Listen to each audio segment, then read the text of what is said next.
మెదక్ జిల్లా వెల్దుర్తి మండలంలో యూరియా కష్టాలు రైతులను వేధిస్తున్నాయి. ప్రభుత్వం రైతులకు యూరియా సరఫరా చేయాలని సంకల్పంతో తీసుకొచ్చిన యూరియా యాప్ సాంకేతిక లోపాల వల్ల రైతులు ఇబ్బంది పడుతున్నారు. సోమవారం రైతులు యూరియా యాప్లో యూరియా బుక్ చేసుకుని మంగళవారం రైతు ఆగ్రో సేవా కేంద్రానికి వెళ్లి యూరియా అడగ్గా అప్పటికే యూరియా అయిపోయిందని తెలపడంతో రైతులు ఆందోళన వ్యక్తం చేస్తున్నారు. తాము బుక్ చేసుకున్న యూరియా ఎలా అయిపోతుందంటూ వారు ప్రశ్నిస్తున్నారు. సరిపడా యూరియా సరఫరా చేయాలని వారు డిమాండ్ చేస్తున్నారు. యూరియా యాప్ వల్ల ఎన్నో ఇబ్బందులు ఎదురవుతున్నాయని, గతంలో మాదిరిగా షాపుల ద్వారా యూరియా విక్రయాలు చేపట్టాలని రైతులు కోరుతున్నారు.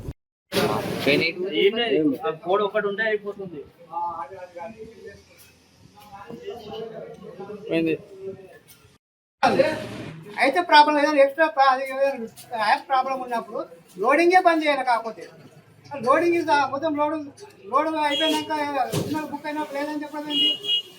యాప్ ప్రాబ్లం ఉంటే దాన్ని మొత్తం లోడింగ్ క్యాన్సిల్ చేసాడు. మొత్తం అదే బయట ఆధార్ కార్డు మీద ఇస్తారు అట్లా లేదా మొత్తం కన్నా బంద్ పెట్టుకుంటుంది. నిన్న మార్నింగ్ యూరియా బుక్ చేసినప్పుడు ఈ రోజు రేపు 2 రోజులు టైం ఇచ్చింది మాకు. ఈ రోజు మార్నింగ్ 10 గంటలకు స్టాక్ తీయడం వచ్చి పిలవడం మీద అయినప్పటికీ అప్పుడు స్టాక్ లోడ్ వచ్చింది, అన్లోడ్ అయినాక ఇస్తామని చెప్పినట్టు. ఇప్పుడు మేము వచ్చి స్టాక్ అయిపోయింది, లేదు మీరు ఆల్రెడీ ఎక్స్ట్రా బుకింగ్ అయిపోయినాయి ఇచ్చిన వాళ్ళకి ఇచ్చేసినా, లేదు మీరు మళ్ళీ కొత్తగా బుక్ చేసుకోమని చెప్తున్నారు. స్టాక్ ఉన్న వరకు ఉంటుంది కదా, ఎక్స్ట్రా బుకింగ్ ఎట్లా అవుతుంది? ఎక్స్ట్రా బుకింగ్ కాదు కదా, ఎన్ని సంచులు పెడతారో గంట అవుతుంది, అంత మీకు ఎక్కువ కావు బుకింగ్. మొన్న ట్యాక్సీ దాంట్లో కూడా అంతే, వెల్బీ దాంట్లో కూడా అంతే, సేమ్ అదే అన్న కూడా అట్లా చేస్తుంది. బయట పోతుంది. మాకైతే డౌట్ ఏంటంటే బయట పోతుంది. మేము ఏమంటున్నాం అంటే మళ్ళీ ఇప్పుడు అయింది, నిన్న బుక్ అయిపోయింది కదా, మళ్ళీ ఇప్పుడు నెక్స్ట్ బుక్ కాదు మాకు.